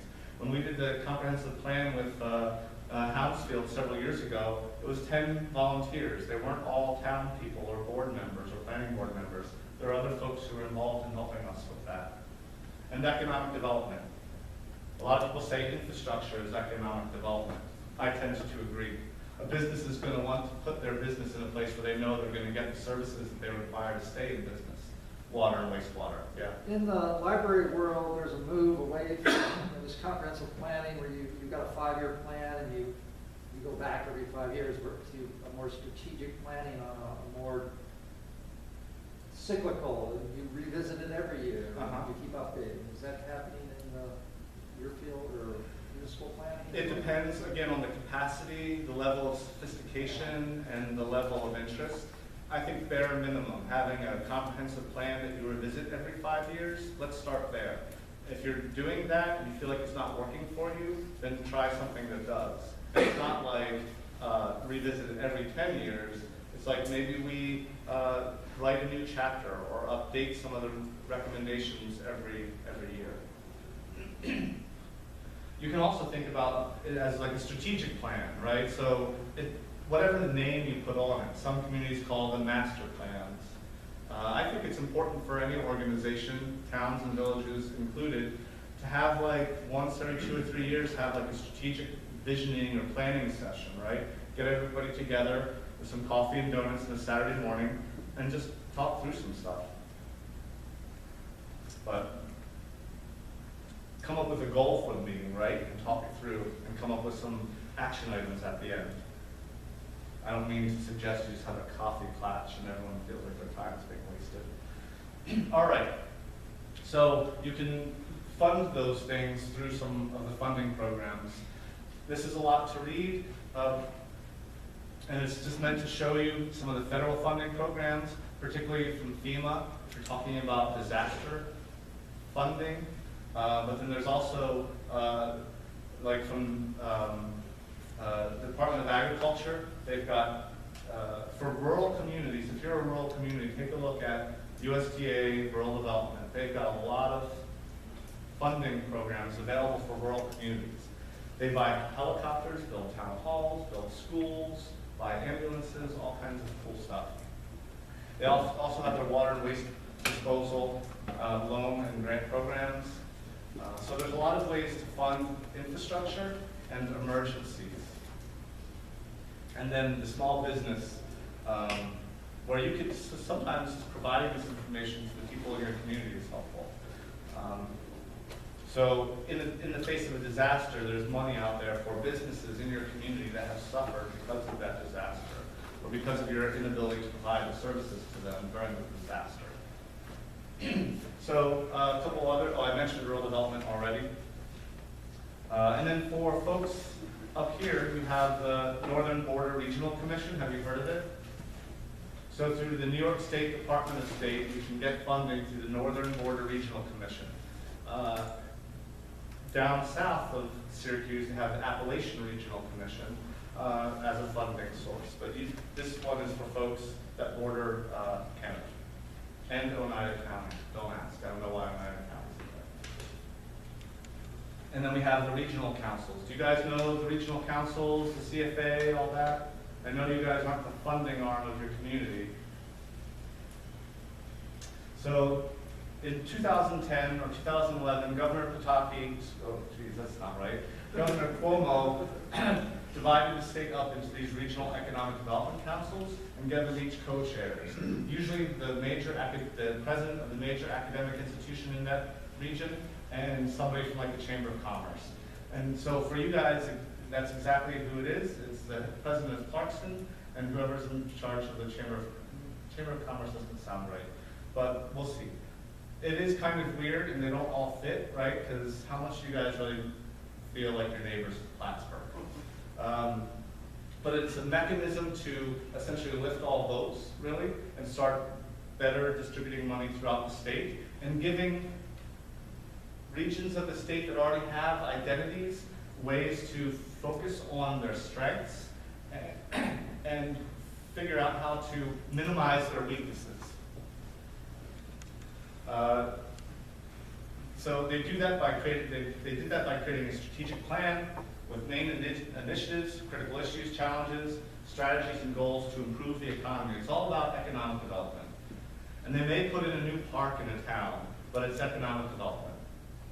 And then the state will grade all of those applications on a 100-point system, but 20 of those points comes from the Regional Economic Development Council. And so this is the way it's usually the rubric by which they get evaluated. So this is the North Country Regional Economic Development Council. This is the cover of your 2018 annual progress report. Who's read it? So I'm not suggesting you read it, but I suggest you skim it, because it's important to know who's making decisions about your region, your county, your community, how they identify what the state priorities are, and what that means for you. And the key regional priorities, who came up with these and why, and how does it impact you? Because again, if the town of Hounsfield, so as an example, decides they want to go to the consolidated funding application for money, they're going to be asked, do you have a comprehensive plan? Yes. Great. How does your project that you're trying to pitch to us meet any of our regional priorities? It's a fair question, but you need to know what they are in order to come up with an answer. Every year they come up with these progress reports. You're going to laugh, but they're only 80 pages. And a lot of that is the stuff that you skim. I only read things that are in bold and big, and I get the gist. You can't see this, but just to give you a snapshot of how big the Economic Development Council is. Yes, Lake Placid and Saranac and Plattsburgh are all in the same region as you guys, but all of these people, I bet you know one of them. You know, the other thing I like about upstate New York is it's like 2 degrees of Kevin Bacon. I may not know Kevin Bacon, but I bet you within 2 people I know, someone knows Kevin Bacon, right? So you probably know somebody who knows one of these people, or you either know them or you know somebody who does. This list isn't that huge, so don't be sad about your social network if you don't know the list. There's 3 pages in this report that only list the people who work on the work groups for the Economic Development Council. This is the council itself. There are literally 100 other people who will populate those work groups. I would bet the $20, mine only $20, in my wallet that you know somebody in that group. If you don't, then let's talk about your social network. Anyway, those are the co-chairs. Oh, it is the North Country Chamber of Commerce. And the reason I say, who do you know? It's important to know people, right, in order to get in front of people. If you're the town of Hounsfield, you've got this proposal. You don't want to spend the time submitting something without getting a pre-review from someone that you know who can give you insight on how that 20 points is going to be managed on your behalf first. Just an image of where most of the projects have landed since the first ones in 2011, I believe. Obviously, you guys you are a population center in this region. You can see a lot of them end up in the population centers. This is a really cool guidebook. You're going to laugh again. It's only 280 pages, but the table of contents is hyperlinked. So you only want to know about wastewater, click on wastewater, and I'll tell you in 4 pages what you need to know about applying for wastewater projects, or libraries, or Department of Labor, or arts, or parks. CFA comes out in May. Applications are usually due by the end of July. They're going to announce the awards in December. Some of us were thinking they'd do it before election this year, but I think Cuomo figures he's got it, and so he doesn't need to tout anything before election. If you want to know more about it, regionalcouncils.ny.gov/North Country, or just Google REDC New York, and it comes up. And the whole page for the whole state program comes up, and then you can navigate to your region from there. And then the contacts and stuff, they have a web page, blah, blah, blah.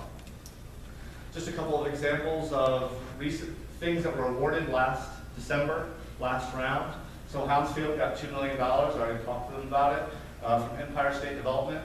Empire State Development is this unique agency where if you talk to the right person, you'll get a whole lot of money that you can't really truthfully justify as economic development, but they'll give it to you anyway. Kind of a cool and fascinating funding source. Another one, Village of Philadelphia, $37,000 essentially, a grant to do planning, to figure out, all right, well, we need some engineering, we need to figure out our wastewater, we need a plan to figure out the smartest way to proceed. And they give them money to do that planning. Salt and sand storage facility, Town of Lyme. A lot of these storage facilities are coming in now because of the new DEC requirements on salt and sand storage, and they're helping to pay for it. And this is one of the programs that pays for it. And then Climate Smart Communities grants, Town of Malone, $17,000 planning money to figure out their flooding issue on the Salmon River and how to make that community resilient in the face of flooding. So the Climate Smart Communities program is a really cool program. You can do implementation where you're building projects, or planning, certification. Once you become certified, and folks like me can help you become certified as a Climate Smart Community,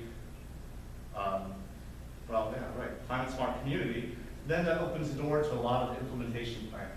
Essentially, out of the certification process, you've done the analysis, you've done the planning, you know where you need to make your investments, and then they give you the money to make those investments. So we're going to just kind of go through quickly, but natural shoreline resiliency, flooding, right-sizing flow barriers. Even if you're not a coastal community, roadside flooding can happen, right? If you have undersized culverts and ditches that don't operate the way they should. Other things that you can do, the certification grants, again, adaptation planning, vulnerability assessments, comprehensive plans. This is where you can get money to do comprehensive planning. So some other popular funding programs, Empire State Development, I talked about that already. HCR, Housing and Community Renewal. This is where the Community Development Block Grant money comes from. Departments in the New York Main Street program. Department of State, local waterfront revitalization. You don't have to live on Lake Ontario or Skaneateles Lake to get local waterfront revitalization money. You just need to live on a creek or have, space on a creek. They will give money to anything that has access to water. Not your backyard pond, that won't pass, but something that could be considered a community asset. They also give money to the LWRP for comprehensive planning, particularly for lakeside communities. canal lane grants as well. I don't think any of you live on the canal or have a town on the canal, but if you do, the money's there. And then their local government efficiency, planning money again. NYSERDA, they have this new Net Zero Energy for Economic Development program. They also provided a lot of technical assistance. And the Office of Parks and Historic Preservation. If you've got a Grange or a historic library or something really cool like that, this is the place to go get that money. But you have to make sure it aligns with your Regional Economic Development Council, that it matters to them. Put it in front of them, see what they think. Get their buy-in, get that 20 points, then submit the application. If you guys know Stickley Furniture, the Gustav Stickley's original house, the first craftsman-style interior, is in Syracuse on the east side. 10 years ago, it looked like shit. This year, it looks great because we talked to our Economic Development Council, we got them interested, we got the state excited, and the state's funded the project twice now. And when I say we, I'm on the board of the organization that worked on that. I had nothing to do with it, I'm just on the board. All right, and then the Environmental Facilities Corporation. Drinking water, wastewater, stormwater, grant money, low interest money, planning money. So, yeah, that's it. Is it 8:25? Oh, 8:26, sorry. All right, well, thank you. I know it's a lot to absorb in 2 hours. Anything is a lot to absorb in 2 hours, except for a sauna. So have a good evening. This is my contact information. Unfortunately, I didn't bring any business cards. I ran out. Light checks. I'm not sure where to replace them. But give me a call, send me an email. If you have any questions, I'll be here for the next couple minutes as well. Thank you.